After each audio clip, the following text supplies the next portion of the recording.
सियालकोट के गांव गहोका में मेहमान खाना बिलाल अंजुम की जानिब से फ्री मेडिकल कैंप का इनेकाद किया गया।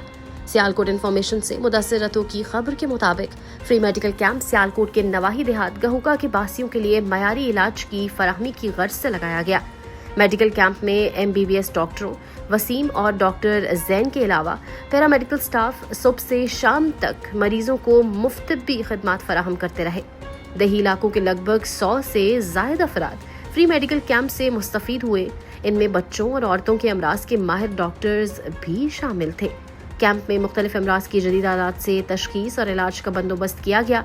इनमें जल्द, आंखों और नाक, कान और गले की बीमारियां भी शामिल थीं। मरीजों को मुफ्त अद्वियात के साथ साथ ग़िज़ाई सप्लीमेंट्स भी फराहम किए गए। इसके अलावा मकामी अफराद को मुख्तलिफ मौसमी अमराज और उमूमी सेहत के हवाले से आगाही लेक्चर्स दिए गए। इलाके की आवाम ने सहाफ़ी बिलाल अंजुम के अवामी बहबूद के लिए इक़दामात को खूब सराहा।